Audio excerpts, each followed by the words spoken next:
Hi, this is Rachel from C-SPAN's podcast team. And before we get to this week's episode, I'd like to introduce you to one of the producers here at C-SPAN, my colleague Sean. Thanks, Rachel. If you're a fan of the 2024 Campaign Trail podcast, we think you'll also like our evening newsletter, Word for Word, which brings you a recap of the day's most important political and policy events delivered right to your inbox. Read about what happened on Capitol Hill and at the White House, and watch video highlights featuring the day's newsmakers. Hear them word for word. Join our community of informed listeners and viewers. Head over to cspan.org/connect and subscribe to Word for Word today.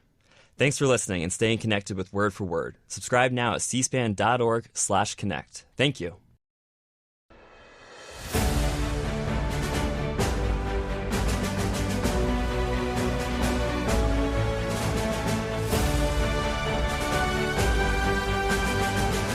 This week, C-SPAN covered 2024 presidential candidates as they trained their messages on voters in South Carolina and Nevada. On this week's 2024 campaign trail, we'll hear from President Biden, who spoke in South Carolina to mark the state's first year, holding the Democratic Party's first official presidential primary. Also in South Carolina, Republican Nikki Haley as she sought to close a wide polling gap in her home state against GOP frontrunner Donald Trump. A look in Nevada at the former president's message to voters there, and a discussion with Nevada Independent founder John Ralston on the state of the presidential race in the Silver State. But first, a few minutes from a Washington Post virtual interview with South Carolina Democratic Congressman James Clyburn, who's serving as one of the co-chairs of President Biden's reelection campaign. He talked about the president's strategy in South Carolina and some of the headwinds faced by the Democrats in the upcoming election, as well as his advice to the Biden-Harris campaign to more prominently highlight the administration's accomplishments. Well, no matter what we do in this campaign, I talk about it all the time. That's why I started prolonging my introduction to the president, as I did this past weekend in Columbia, and a couple of weeks before that in Charleston. Rather than presenting the president in the more dignified way of, ladies and gentlemen, the president of the United States, I've been going deep into these things, hoping that I can generate more discussion. And it seemed to be working to some extent. In fact, I just had a governor of a state to call me today, asking me to give him a copy of my introduction to the president last weekend. Well, I can't give him a copy of that, because I didn't video it and I didn't have anything written. I just talked from my own experience with this president. I told him, check with the media sources. Maybe somebody recorded it, and maybe we can get it from them. Yes, we got to go out and talk about these things, and louder and longer. I used to be in this business, and one of the first things that I learned is that people need to hear something. It may be changed now, but back in the day, they said they got to hear it 14 times before they would remember it. And so we have to do that. We have an experience with that. When we passed the Affordable Care Act, the biggest thing Barack Obama did, we didn't go back to people to tell them what they had. We lost 63 seats, all because of the Affordable Care Act. We ran on it 8 years later and won the House back on the Affordable Care Act because people finally found out what they had gotten. It took them 8 years to hear it 14 times, but we finally got through to them, and we are there now. So that's what we're up against here. And then we're up against all of this AI, artificial intelligence. I mean, this is serious stuff that could undermine this country. So this is not just a Democrats' problem. This is our free media. We need to be making people aware of the fact that so much of this stuff is getting into their heads, is getting onto their devices, is fake. And the guy who keeps talking about fake news is the one who is creating the fake news. You can always tell what Trump is doing by watching and listening to what he accuses others of doing. He is the biggest transfer of discretions I've ever seen in public life. Next, President Biden's remarks from the South Carolina Democratic Party's First in the Nation celebration, marking the state's first year being the lead-off primary state for the party's presidential nomination. He spoke about what he noted as key accomplishments of his first term and made his case for voters to elect him to a second. His remarks were briefly interrupted by an anti-war protester. Folks, we're just getting started. That's why I'm so optimistic about our future. 40,000 projects across America and counting, rebuilding our roads and our bridges, affordable high-speed internet everywhere in America, ripping out every poisonous lead pipe in America so every child can turn on a faucet, drink clean water without worrying about brain damage.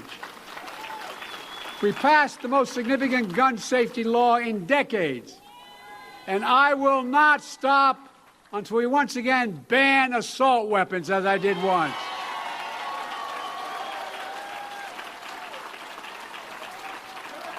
Now look, I want you to imagine the future nightmare if Trump's back in office. I'm serious. Given the nightmare when he was in office, you know what is likely to come. Trump and his MAGA friends are trying again to get rid of the Affordable Care Act and ripping away the protections you have under that, even if you have a pre-existing condition. I won't let that happen. Are you with me? I will not let that happen. And instead of saving Social Security for working people in the middle class, although he said he wanted to get rid of it or change it, cut it drastically, he now says he's for it, but guess what? Trump and his MAGA friends will give another massive tax break to the super wealthy and the biggest corporations. I won't let that happen. Folks, I know you're with me. I know this. Trump and his MAGA friends are determined to take away your freedoms, like the freedom to vote. Trump brags about taking away a woman's freedom to choose. And now they're hatching a plan for a national ban, I won't let that happen. Are you with me? I've made it clear. If MAGA Republicans try to pass a national ban on abortion, I will veto it and consider that a promise made and a promise will be kept. And if you reelect me and Kamala with a Democratic House and a bigger majority in the Senate this November, imagine a future where we restore Roe v. Wade as the law of the land again. A promise made and a promise will be kept. Let me close with this. A few weeks ago.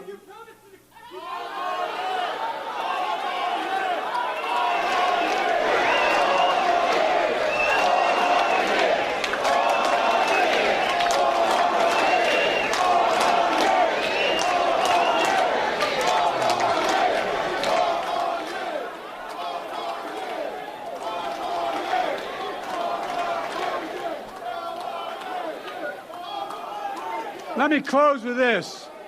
A few weeks ago, along with Jim, I spoke at Mother Emanuel Church in Charleston. I said there are extreme and dangerous forces at work in this country, dividing us, not uniting us, dragging us back to the past instead of leading us to a future, refusing to accept the results of legitimate elections, seeking, as Trump says, to terminate the Constitution, embracing political violence and white supremacy. I said in Charleston, there's a second lost cause emerging in America. The first lost cause perpetuated the lie that slavery wasn't the cause of the Civil War. And we've been paying a price for that lie for generations. The second lost cause is Trump's big lie that the 2020 election was stolen.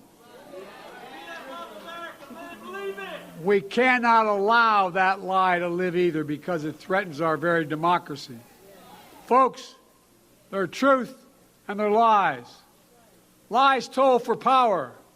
Lies told for profit. We must call out these lies with a voice that is clear and unyielding.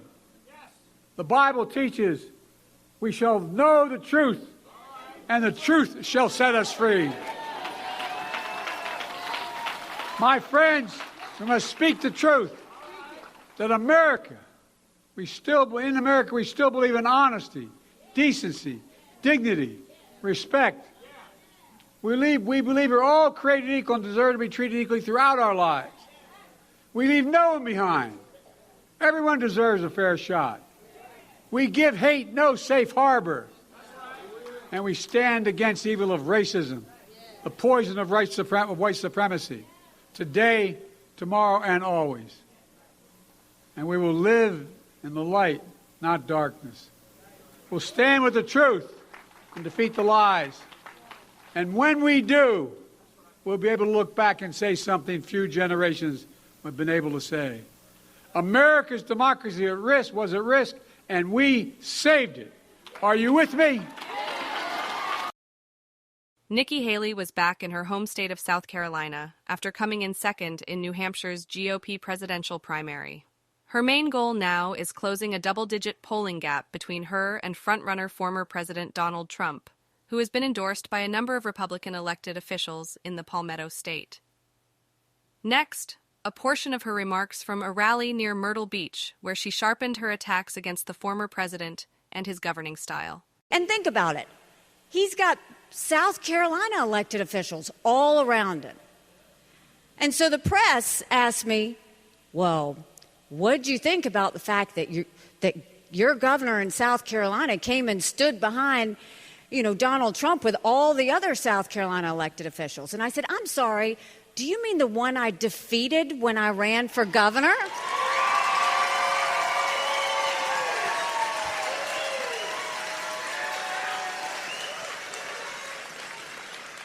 Do you mean the Speaker of the House and those elected officials that I forced to have to show their votes on the record? When they were trying to hide behind voice votes? Do you mean that same political group that I forced to pass ethics reform and made them show where their income comes from?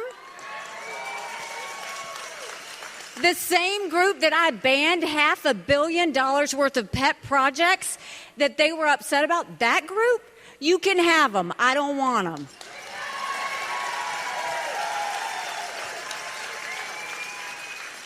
You're going to sit there and have Lindsey Graham stand up next to you, and we're supposed to say, oh, that's what we need to be doing?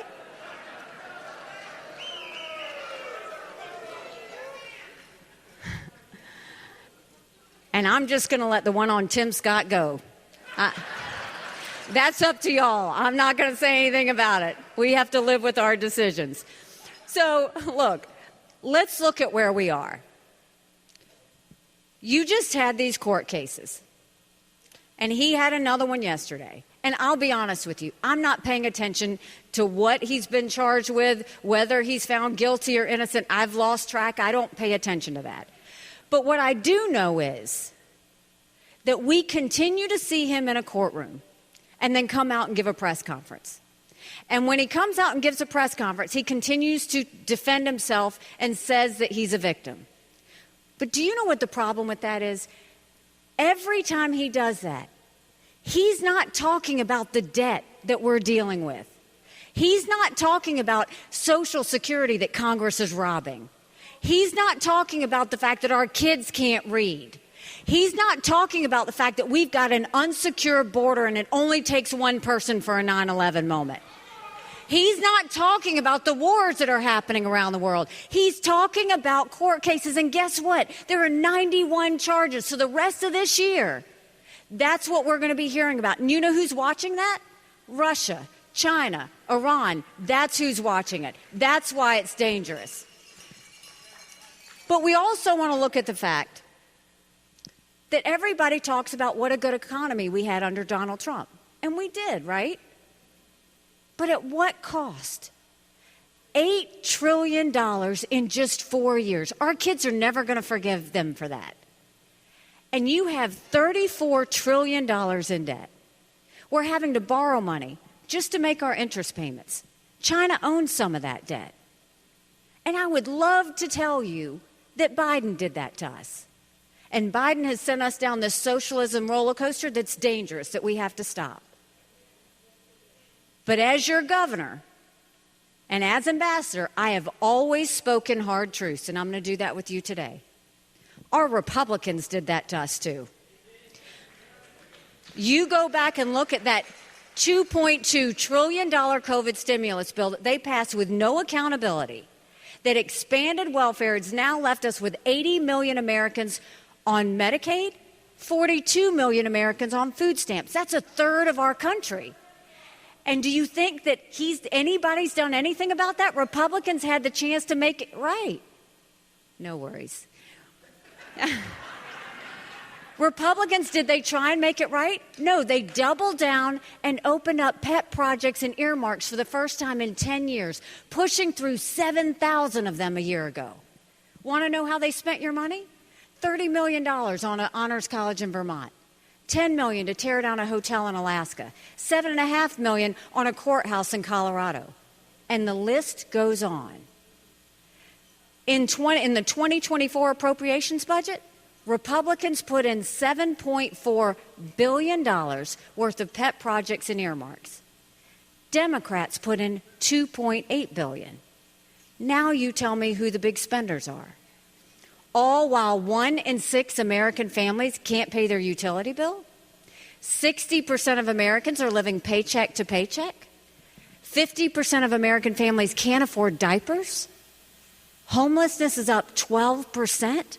650,000 Americans are homeless. Something's got to give. And do you know Congress has one job, and that's to make sure they give us a budget on time. Do you know Congress has only given us a budget on time 4 times in 40 years? 4 times in 40 years. You know what we'll do about that? You don't give us a budget on time, you don't get paid, period.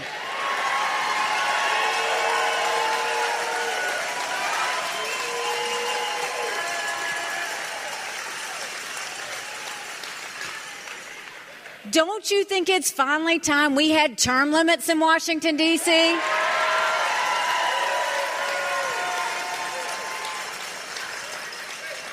Don't you think we need to have mental competency tests for anyone over the age of 75? Now, let me say this. I'm not being disrespectful when I say that. We all know 75-year-olds that can run circles around us. And then we know Joe Biden.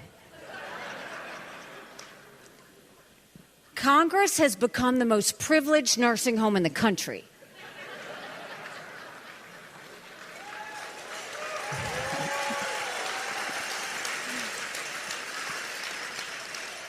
These are people who are making decisions on the future of our economy. These are people making decisions on our national security. We need to know they're at the top of their game. So what do we think we should do about the economy? The first thing is, don't you think it's time we finally put an accountant in the White House?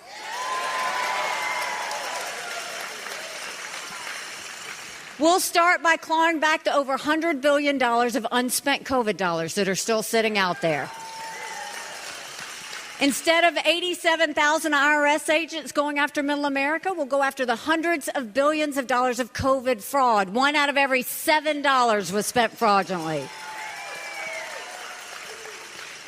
If 8% of our budget is interest, quit borrowing. Cut up the credit cards. You have to balance a budget every day. I had to balance a budget as governor. Why is Congress the only group that refuses to balance a budget? We'll stop the spending, we'll stop the borrowing, we'll eliminate their pet projects and earmarks, and I will veto any spending bill that doesn't take us back to pre-COVID levels. That will save us trillions.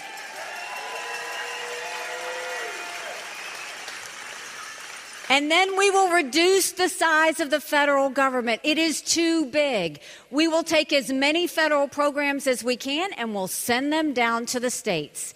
That way we're reducing the size, but we're empowering people here on the ground. Think education, think healthcare, think welfare, think mental health. If all of those came down with no strings attached and every state could decide for themselves what they needed, that's when you start to move the ball. These are common sense changes. I'm going to clean house. Sing it. Miss Haley's campaign got a boost from former Wyoming Congresswoman Liz Cheney, who called on Haley to stay in the race. And a series of fundraisers with major donors in New York, Florida, and Texas were expected to raise around $500,000 apiece, around $5 million this week in total. After winning New Hampshire's primary on January 23rd, former President Donald Trump took his campaign back on the road to Nevada, where a change in how the state's Republican Party is holding its presidential nominating contest has virtually assured Mr. Trump a win of the state's delegates. More on that later. Next, part of his rally in Las Vegas, where he made the case for electing him for a second term in the White House, and panned congressional Republicans' efforts to work out a bipartisan border security deal. There is zero chance I will support this horrible open borders betrayal of America.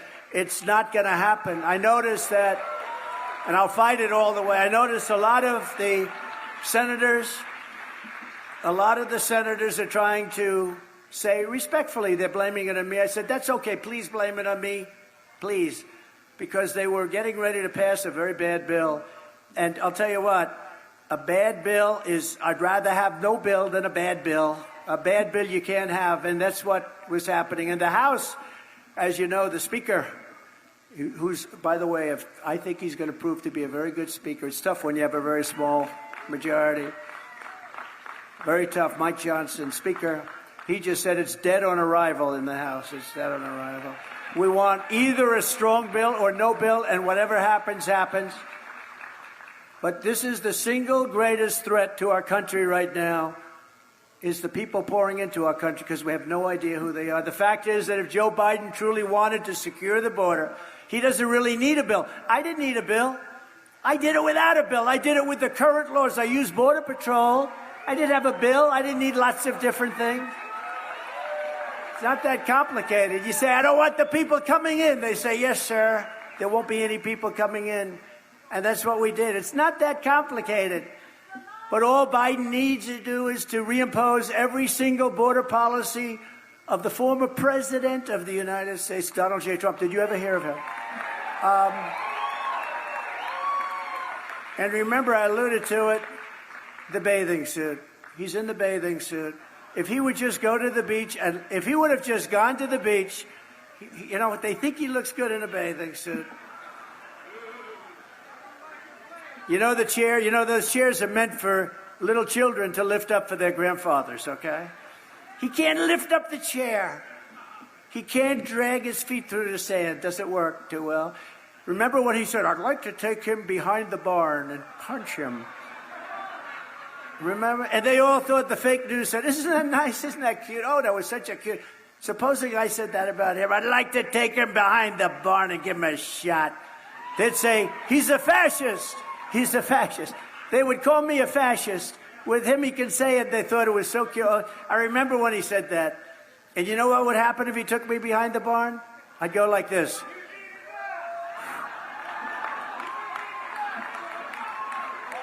It would happen very fast. It would be over very fast. But they called me a fascist when I suggested it. Every day, Biden's extremist open borders agenda is destroying innocent lives. Last month in Texas, a savage illegal alien monster was charged with brutally murdering a 16-year-old Texas high school cheerleader, murdered her, stabbing her 19 times and leaving her body in a bathtub. He was let into our country illegally. And the crime is rampant, by the way. In New York, in the Roosevelt Hotel, they say they're fighting everybody, including themselves. They're beating the hell out of each other. This is a rough group of people we're letting in. Many of them are very rough people. These are not babies. Again, they come from prisons and jails, right? They come from mental institutions. These are rough people. These aren't babies. The only thing is they make our prisoners look like very nice people. Just weeks ago, a 5-time deported illegal alien who claims he was possessed by a demon was sentenced for beating and raping a young woman with special needs in what one law enforcement official described as among the most heinous crimes that she'd ever seen, 15 years that she'd ever seen in law enforcement. And just recently, a vicious illegal alien criminal who was wanted for murder all over the planet, wanted. Everybody knew this person, not a good person, was discovered living as a fugitive right here in Las Vegas. Isn't that nice? We have no choice. Within moments of my inauguration, we will begin the largest domestic deportation operation in American history. No choice. This year's presidential primary frontrunners, President Biden and former President Trump, spent part of this past week focused on labor. On Wednesday, former President Trump visited the nation's capital to meet with members of the powerful Teamsters Union. Here's some of his remarks to reporters after that meeting, along with some of the press conference with Teamsters President Sean O'Brien, who noted the union had yet to make an endorsement. Well, thank you very much. We had a very strong meeting with the Teamsters. Over the years, I've employed thousands and thousands of Teamsters, and they've done a great job, especially in New York, where we have a lot of unions. I've had great relationships with the unions. We're with Sean O'Brien, as you know, and Fred Zuckerman, and they're terrific people, great leaders, actually. And I think we had a very productive meeting. Stranger things have happened. Usually a Republican wouldn't get that endorsement. For many, many years, they only do Democrats, but in my case it's different because I've employed thousands of Teamsters, and I thought we should come over and pay our respects. And as you know, a big part of the voting bloc votes for me, a very big part. Some people say more than 50%. Nobody knows what the exact number is, but some people say more than 50% of the Teamsters vote for me. So we had a very, very productive meeting, I think, with a lot of Teamster representatives upstairs. Okay? You know, it's interesting. We just had a meeting with the Teamsters, and one of the biggest problems they have is millions of people are pouring into the country. And that's a killer for the Teamsters, and I'm going to stop it. And that's why the Teamsters, I think, support me. Now, I don't know if the top people will support me. We're going to have to find that out. But within the union itself, I have tremendous support. Well, I don't know. I mean, they never do that. They never give it. But I felt that, yeah, I mean, we have a good shot, I think. They like what I do. They never had a better 4 years than they had during the Trump administration. I can say that for a lot of businesses and a lot of people, African-American, Asian-American, Hispanic-American, they had the best 4 years they've ever had, every one of them. Well, I think the UAW made a terrible decision. And by allowing all electric cars, they're all going to be made in China. You're going to have no jobs over here. But I will not allow all electric cars. I'm going to have all kinds of cars. It's been like the process we've done over the past 5 meetings. We've got specific questions and issues. More importantly, we have rank and file members that are out there working in the trenches every single day that had an opportunity to present questions like we've done in the past to the candidates. And, you know, there's a lot of due diligence that needs to be done. There's a lot of boxes that need to be checked. We had a long conversation, dialogue about, you know, right to work, PRO Act, making it easier to organize, supporting workers' rights legislation, working together on bankruptcy reform. Today's dialogue was basically about putting our issues out on the table and letting people know, letting all the candidates know how important these issues are. And this is what's going to determine an endorsement or non-endorsement. It was an engagement conversation. You know, look, a lot of this, I think, with every single candidate we've found is that, you know, they're not as well versed on a lot of these issues, and it's up to us that we can articulate exactly what it is. I mean, we've been working hard across the street with a lot of senators that aren't Democrats, that we've been able to get support on a lot of issues that they wouldn't support prior. So this is going to be a continued work in progress before we make a decision. President Biden also spoke to organized labor this week. He was in Warren, Michigan, a suburb of Detroit, meeting with members of the United Auto Workers, which endorsed him last week. We now have, in large part because of you and organized labor, the strongest economy in the whole damn world. We do. We do. In the whole world. Inflation's coming down. Jobs are growing. We created 800,000 manufacturing jobs. Remember they told us we were dead, manufacturers dead in America? China was going to eat our lunch? Well, guess what, man? We don't taste that good. So look, folks, I really mean it. Thank you, thank you, thank you. And the whole country owes you. They really owe you. And I tell you a guy I owe this guy named Sean. He stood up. He gets it. No. He gets it. Come here.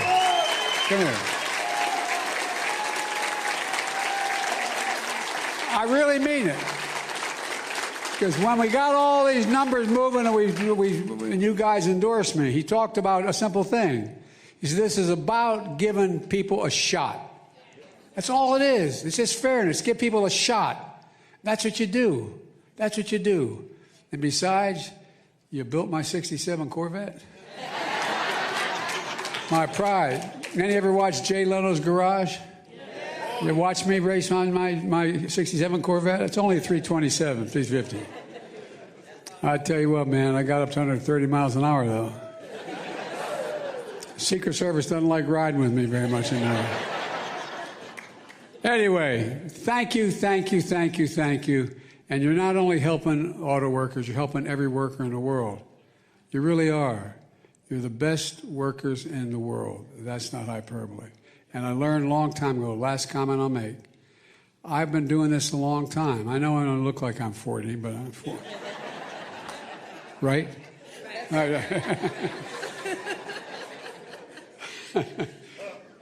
Anyway, but 40 times 2.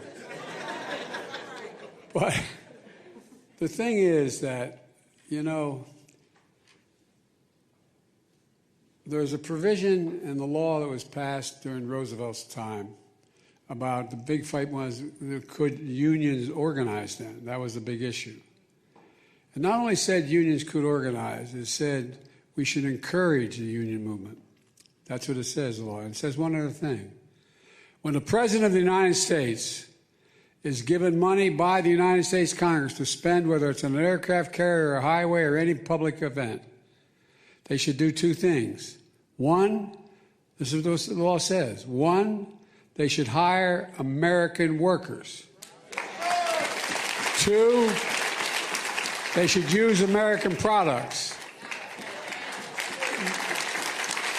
And you can make an exception if you didn't have a worker for a particular job or a project or the material, you could hire somebody else. But guess what? For the longest time, we didn't pay attention to it. I pay attention to it. That's why we're growing. Made in America by Americans. That's why we're the best in the world. And you're the best. Thank you, and God bless you all. Thank you.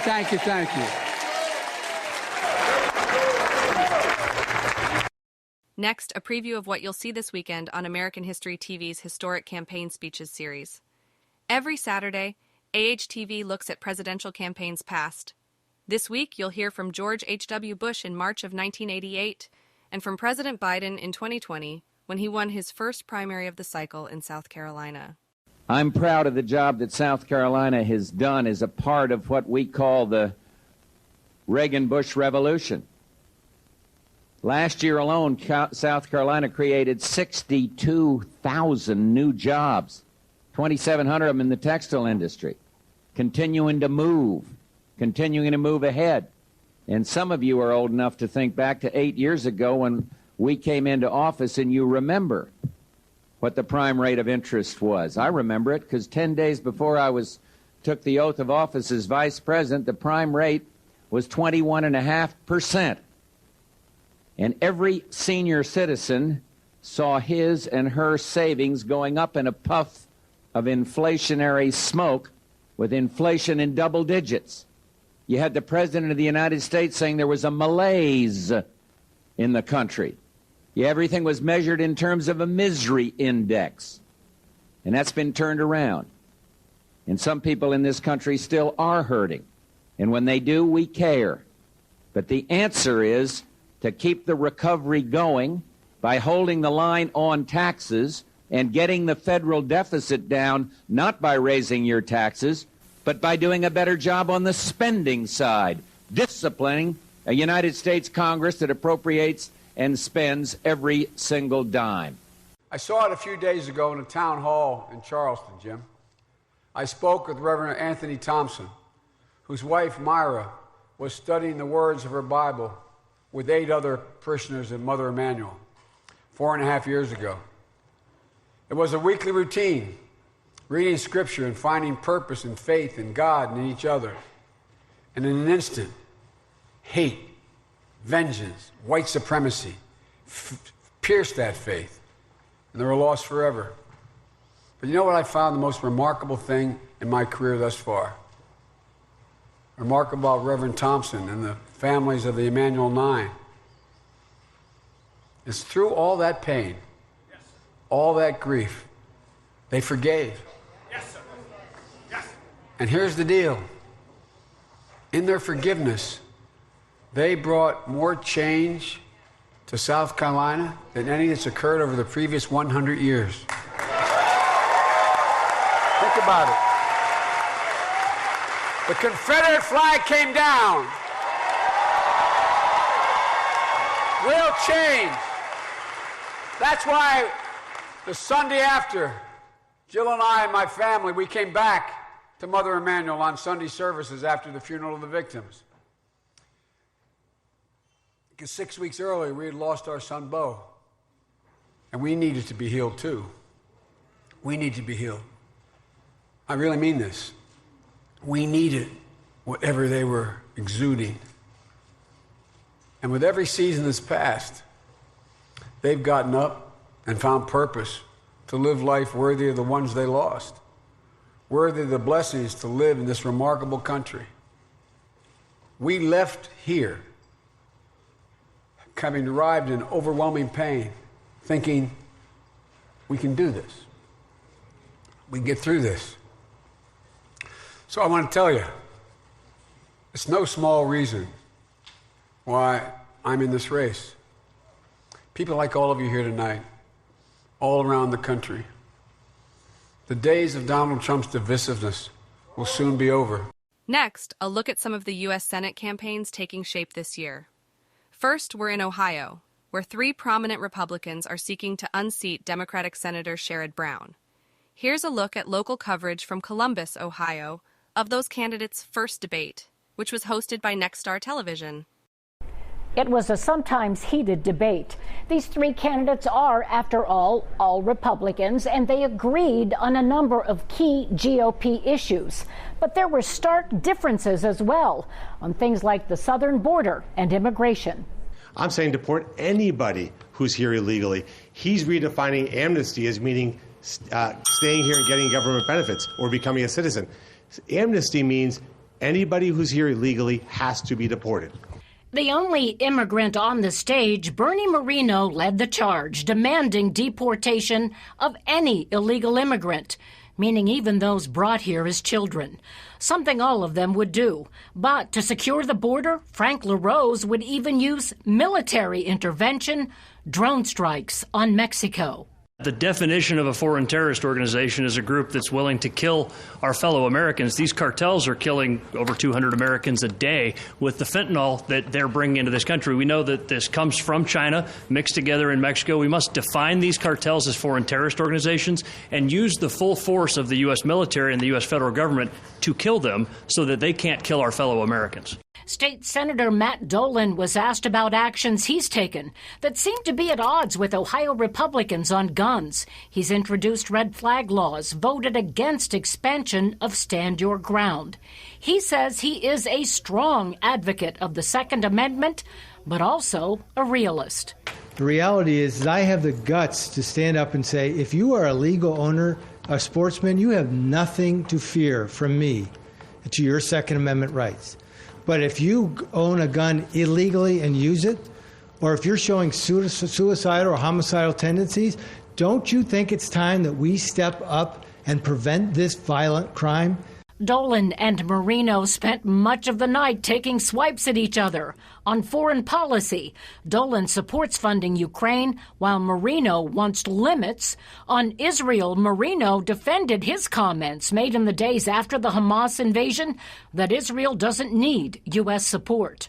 I would have Matt, who's a state senator, this is really important, is a state senator, call on the boards of trustees at Ohio universities and fire the Palestinian terrorist sympathizing professors. Will you do that? We have taken on higher ed.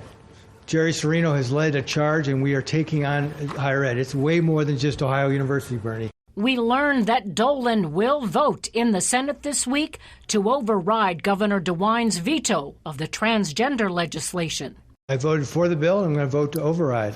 2 years ago, I stood up here and said biological men should not be playing sports against women. And we're going to take care of that this week. Those 3 Republicans have tightened their polling gaps behind Democrat Sherrod Brown, the incumbent U.S. Senator from Ohio. In the latest poll of Ohio Republican voters by Emerson College, all 3 GOP candidates polled below Senator Brown, but well within the margin of error. Next, some of the ads these candidates are broadcasting on the Buckeye State's airwaves. I've always believed with hard work and focus that anything is possible. But lately, it feels like our country is slipping away from us. Rising prices are hurting families. An open border is bringing in drugs and crime. Parents are being cut out of their children's education. As a dad to 3 young girls, I know something has to change. Someone needs to step up and take on the fight. Well, I'm a Green Beret, a conservative, a man of faith, and I'm not afraid of a fight. I was born and raised in Akron and a proud Ohio State graduate. This is our home. When I think about where I came from, I know that my service is far from over. I'm on a mission to give back to the state that has given me so much, to continue to serve the country I love, and fight to protect the values we share. That's why I'm running to serve as your next United States Senator. See, Mommy, I told you Daddy was running. Visit franklinrose.com to learn more. I'm Matt Dolan. The Chinese Communist Party is America's biggest economic threat. They've stolen our intellectual property and our manufacturing jobs. Now they're buying up our farmland and spying on our kids. As Ohio Senator, I'll fight back, bringing our factories and supply lines home and protecting American workers. Joe Biden and Sherrod Brown, they won't stand up to China, but I will. I'm Matt Dolan, and I approve this message. Hi, I'm Matt Dolan. I'm running to be your United States Senator, so you deserve to know exactly where I stand. I know border security is national security, and that every Ohio family deserves law and order. I know our Second Amendment must be protected. I know life is a gift from God, and every Ohio taxpayer should keep more of their hard-earned money. I approve this message because I know Ohio's conservative values are worth fighting for. We love Ohio and we love Bernie Moreno. Bernie Moreno puts America first and will secure our southern border. We have a completely wide open border where you have drugs and human trafficking streaming through our southern border. The first thing we have to do is we have to finish the wall and then allow the U.S. military to wipe the Mexican drug cartels off the face of the earth. We need to put America first and make that happen. We love Ohio and we love Bernie Moreno. Conservative outsider Bernie Moreno for Senate. I'm Bernie Moreno, and I approve this message. We need America First conservatives in the Senate like Bernie Moreno. We love Ohio and we love Bernie Moreno. Moreno was the first candidate to endorse President Trump. Just like Trump, Bernie Moreno is a businessman and a political outsider.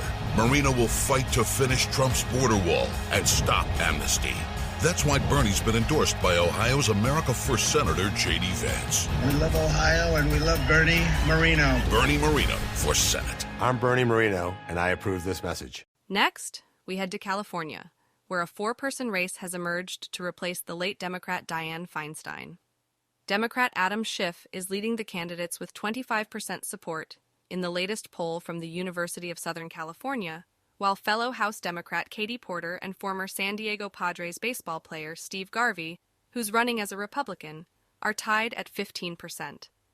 Democratic Congresswoman Barbara Lee, who represents part of Los Angeles, was at 7%. Fox 11 in LA hosted a debate with the candidates. Here's some of their coverage. So if California voters get you in the Senate, what's the big difference that they get compared to your two opponents here? Before I was elected to Congress 5 years ago, I was a consumer protection advocate. I took on greedy corporations and Washington officials asleep at the wheel. And what I saw then is what we all know now, which is that Washington is broken. I have been a consistent progressive who gets the job done, who has delivered for my constituents and will deliver for California. I believe in earmarks. I believe in not being derelict in my duty. California is one of the states that sends money to Washington, D.C. We don't get our money back here at all. And so I believe in targeting and sending money to nonprofits and to organizations that deserve their federal dollars for homeless shelters, for LGBTQ plus health clinics, for education, for housing, for climate initiatives, everything that our community needs. And so I am not going to stand here and say I don't believe in earmarks. I do. As you point out, we have a lot of similarities in our voting record. But when our country was threatened by a would-be dictator in the Oval Office, one of us stepped up to the middle of that fight. I took on the president. I investigated him. I led his impeachment when he incited an insurrection against our country. I served on the January 6th committee to hold him accountable. We need a senator in California who's ready to lead in the big fights. As a conservative moderate, I thought it was time to stand up. Time to stand up against career politicians.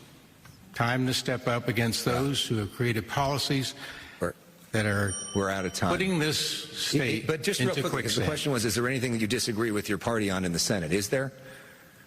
Just about everything. Just about everything? No. I'm common sense. I'm compassionate. I'm consensus building. And I think we need to get back to that in California. We can't only talk about it in Washington.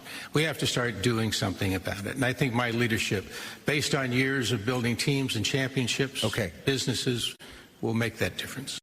The Democrats running for the U.S. Senate from California raised more than $55 million last year, according to filings with the Federal Election Commission. Congressman Adam Schiff was the frontrunner, with nearly $28 million raised in 2023, followed by House colleagues Katie Porter with $25.2 million and Barbara Lee with $4.4 million. Republican Steve Garvey was a later entrant to the race, and while his filing with the Federal Election Commission isn't yet public, Politico reported he had raised just more than $600,000 in the last quarter of 2023. Next, some of the ads these candidates are airing on California airwaves and pushing through digital channels. Two leading candidates for Senate, two very different visions for California. Steve Garvey, the leading Republican, is too conservative for California. He voted for Trump twice and supported Republicans for years, including far-right conservatives. Adam Schiff, the leading Democrat, defended democracy against Trump and the insurrectionists. He helped build affordable housing, lower drug costs, and bring good jobs back home. The choice is clear. I'm Adam Schiff, and I approve this message. You may know Adam Schiff's work to protect the rule of law, or to build affordable housing, or write California's Patients' Bill of Rights. But I know Adam through the Big Brother program. We've been brothers since I was 7. He stood by my side as I graduated from Yale, and I stood by his side when he married Eve, the love of his life. I'm a little biased, but take it from Adam's little brother. He'll make us all proud as California's senator. I'm Adam Schiff, and I approve this message. Make no mistake and don't believe the BS. We have a Congress made up of rich people, of privileged people. We have a healthcare system that is run to line the pockets of big corporations. We need to stop running our housing policy to benefit Wall Street. So it is absolutely time to shake up the Senate. I have never taken a dime of corporate PAC money, and I refuse lobbyist money. I am the only candidate on this stage who has never cashed those checks. My entire career has been about holding big corporations and cheaters accountable. And we need a senator who's going to elevate our biggest challenge, which is housing affordability, to the top of Washington, D.C.'s priority list. You know I'm going to stand with workers. That's the kind of senator you'll have with me, one who will always fight for you. This is who I am, and this is why you can trust me to fight for us. Deep right field, way back, Cutter going back to the wall, it's gone! Home run forming, and there will be tomorrow! Over 50 years ago, I came to California for the first time. September 1st of 1969, the Dodgers called me up and my dreams came true.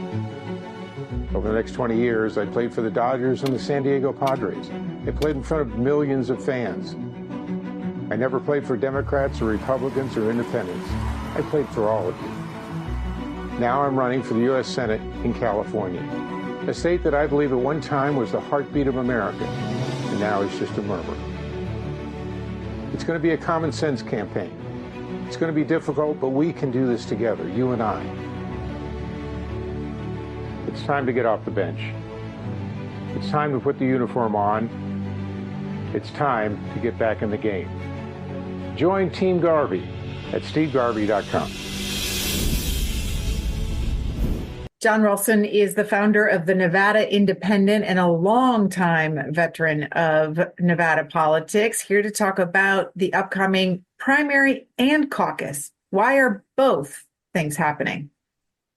Well, that's a very good question. And a lot of people are asking that, including people in Nevada, Republican voters. Some of them, at least, are very confused. There is a state-mandated primary for both parties on February 6th. Then the Republicans are having a separate caucus where their delegates will be awarded on February 8th.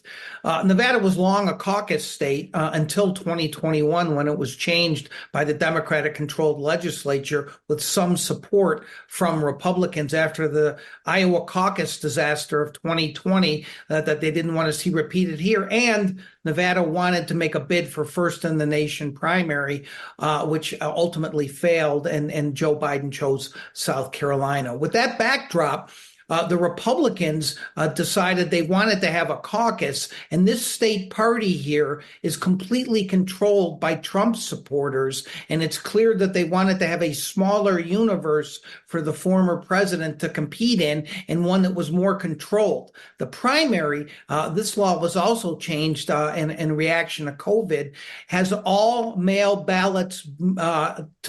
It's a universal mail ballot state now, so everyone gets a mail ballot, so every Republican got a ballot, and there is some thought that they were concerned that there might be a problem for Trump in a larger universe. He would have won the primary easily, but maybe by not as big a margin as he's going to win that caucus.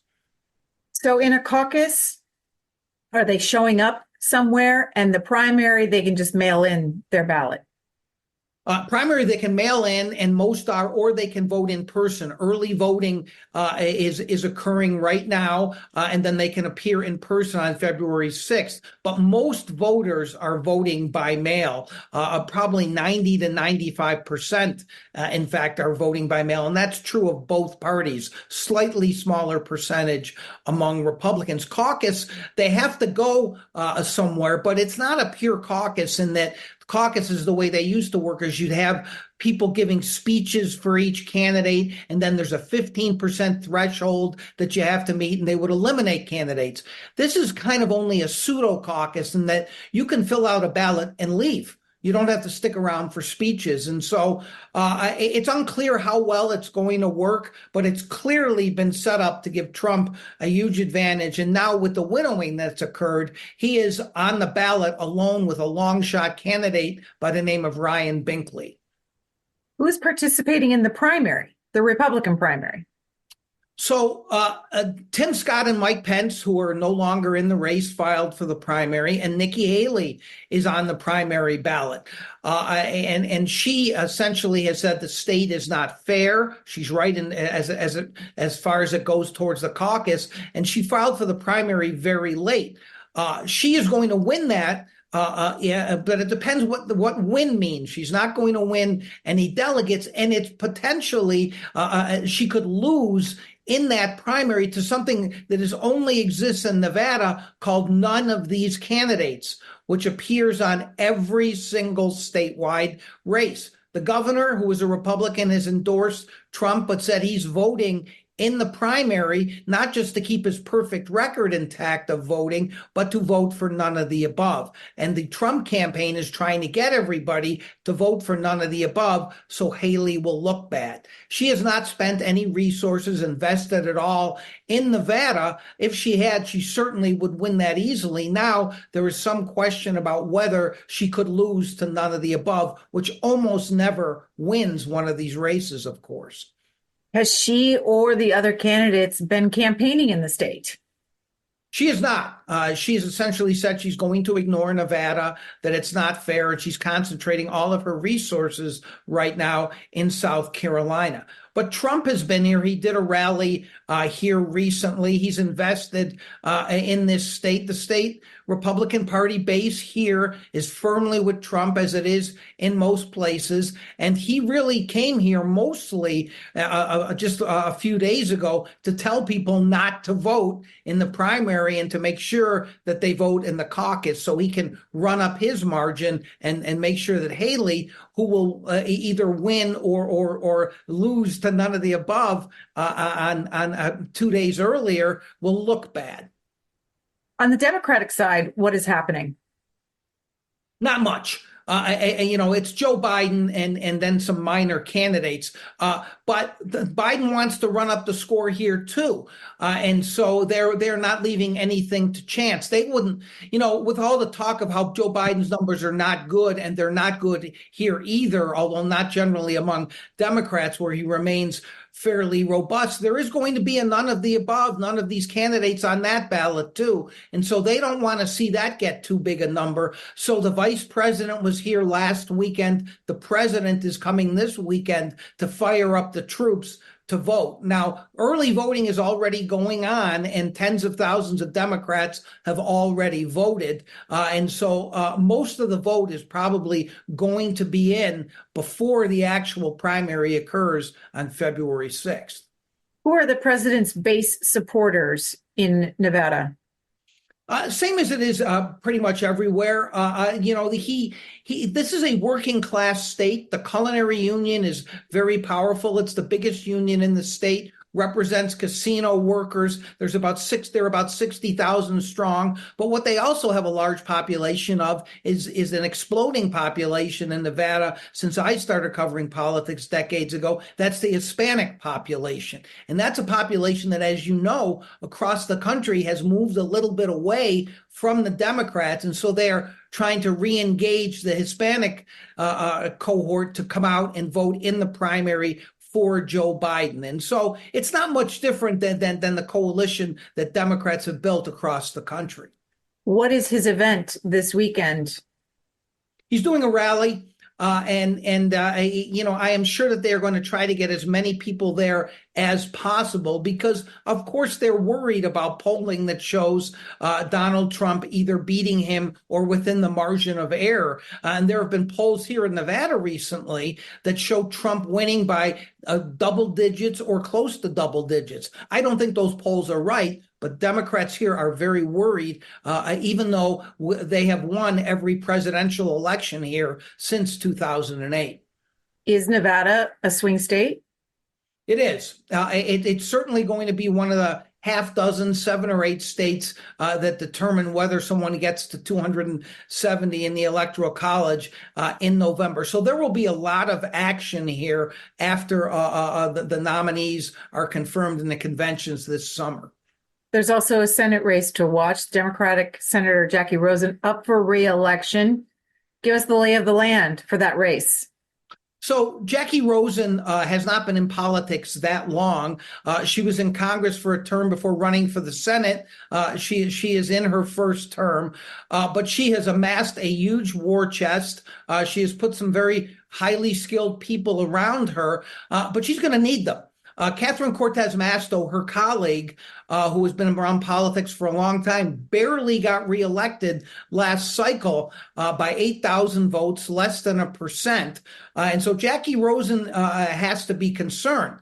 What's true about politics, though, everywhere in campaigns is candidates matter. And the Republicans don't have an obvious great candidate. So the national Republicans have settled on a guy by the name of Sam Brown, who actually lost in the primary for U.S. Senate last time, but has developed a grassroots network. He's a veteran, a badly scarred veteran who has built a real good grassroots support, both in terms of organization and small dollar donors. But he has a primary as well, and he is up against at least one person, a former assemblyman who almost became Secretary of State by the name of Jim Marchant, who is a conspiracy theorist, but he is close to Trump. I think the NRSC, the National Republican Senatorial Committee, is worried that Trump might endorse Marchant because Marchant has not done much. He has not raise much money. Sam Brown, thanks to national Republicans,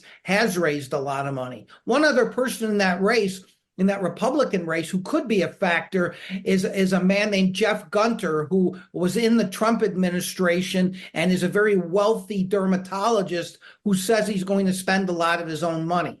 We've seen no evidence of that yet.